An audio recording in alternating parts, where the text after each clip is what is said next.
पढ़ लो भैया पढ़ लो। पर रुको रुको रुको, क्या पढ़ना लिखना साइंस के हिसाब से कोई काम होता है या फिर नहीं? चलो जानते हैं आज के इस छोटे से वीडियो में। साइंस के हिसाब से काम तो तभी माना जाता है जब किसी भी ऑब्जेक्ट पर एक फोर्स अप्लाई हो और फोर्स अप्लाई होने के बाद ऑब्जेक्ट डिस्प्लेस हो जाए फोर्स के डायरेक्शन में। चलो समझते हैं इसे हम लोग एक छोटे से एग्जाम्पल से। जैसे यहाँ पर एक छोटी सी लड़की है जो कि एक टाटा के खिलौने को रस्सी से पकड़कर इधर की तरफ खींचना शुरू की।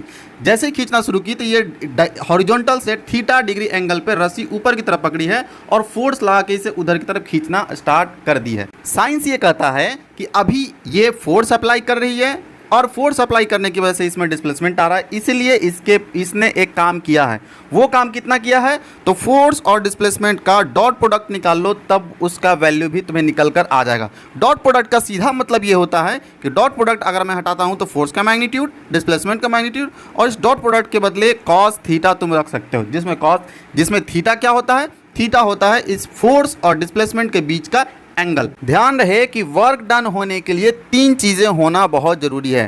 पहला, उस पर फोर्स अप्लाइड 0 नहीं होना चाहिए। मान लो कि मैं एक छोटा सा कंटेनर लेता हूं जिसमें जी का वैल्यू 0 है और उसके अंदर बिल्कुल भी एयर भरा नहीं है।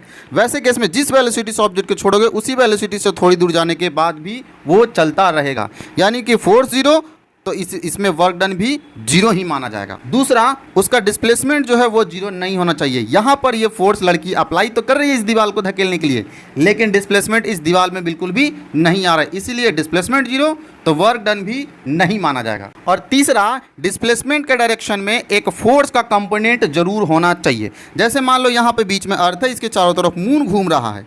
डिस्प्लेसमेंट का डायरेक्शन कहाँ हो गया? टेंजेंशियल। लेकिन फोर्स का डायरेक्शन कहाँ हो गया? अर्थ के डायरेक्शन में। डिस्प्लेसमेंट के डायरेक्शन में कोई कंपोनेंट नहीं है फोर्स का, इसीलिए इसमें वर्क डन क्या माना जाएगा? बिल्कुल 0 के बराबर माना जाएगा। इसका मतलब ये हुआ, अगर पढ़ने लिखने में ये तीनों बातें अगर आ जाता है तो उसे वर्क डन माना जाएगा, अदरवाइज साइंस के लैंग्वेज में उसे वर्क डन नहीं माना जाएगा। तो चलो हम लोग फाइनली देखते हैं कि क्या पढ़ना लिखना वर्क डन है या नहीं। यहाँ देख सकते हो ये चीटा अंकल बैठकर न्यूज़पेपर पढ़ रहे हैं, जिसमें कोई फोर्स लगाने की जरूरत नहीं पड़ रहा है, और पढ़ते वक्त ये यहाँ से यहीं पर रह जाते हैं, इसलिए इनका डिस्प्लेसमेंट भी 0 है, फोर्स भी 0, डिस्प्लेसमेंट भी 0, इसलिए वर्क डन भी इनका 0 माना जाएगा। इसका मतलब ये हुआ कि पढ़ना लिखना साइंस के लैंग्वेज में बिल्कुल भी काम नहीं माना जाता है। इस वीडियो में इतना ही, मिलते अगले वीडियो में, तब तक के लिए बाय बाय।